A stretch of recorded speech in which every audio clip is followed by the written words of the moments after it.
Hi, my name is Felipa, and this is day 14 of 365 days of the reading plan to read the whole Bible in a year. And so for day 14, I started here on chapter 46. Jacob is comforted by God at Beersheba, and we ended at the very end of Genesis, right here, chapter 50, all the way to verse 26. And tomorrow I start Exodus right here. So what we end up seeing here is that so Israel or Jacob, he ends up going to Egypt. It's a great reunion between him and his son Joseph, who he had thought had died. And funny here, this sentence, it says that Jacob came into Egypt and all his seed with him. And I know it probably sounds silly to somebody who's read this and understands the stories, but I'm realizing now that the word seed keeps getting used.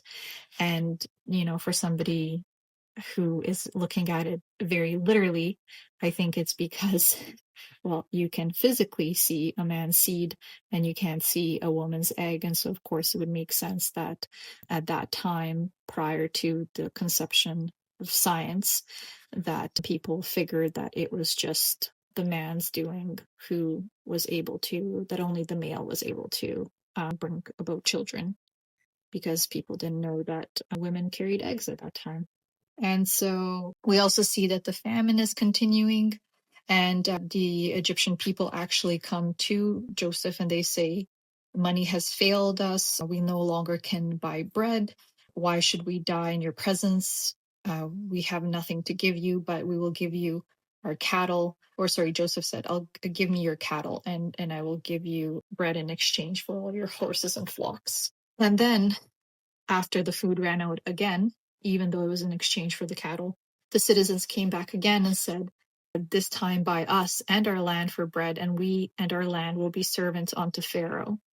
And then verse 20 says, and Joseph bought all the land of Egypt for Pharaoh, for the Egyptians sold every man his field because the famine prevailed over them.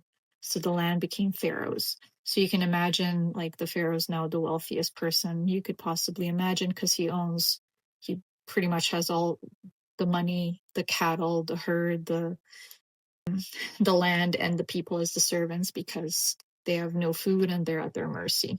And funny too, in verse 26, it says, and Joseph made it a law over the land of Egypt unto this day, that Pharaoh should have the fifth part, except the land of the priests only, which became not Pharaoh's. I haven't looked into this, but I would be very curious to see if this is something that still continues to be carried on throughout Egyptian law, that all land must provide the Pharaoh or the president or the ruler a fifth of the fifth part, or a fifth of the part of what they grow or what that land provides.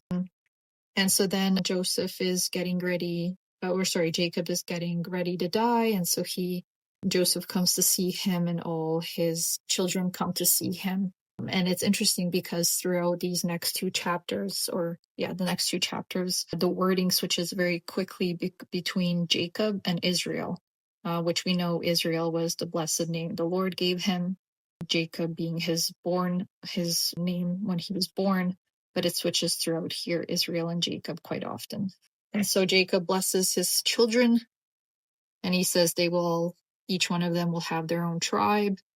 And he passes away, and then there is a mourning because Jacob asks to be brought into his burial place, and Joseph comforts his brothers, because they think that, because they treated him poorly, that he will, now that their father is dead, that he will treat them poorly. But he doesn't. He says that they're his brothers.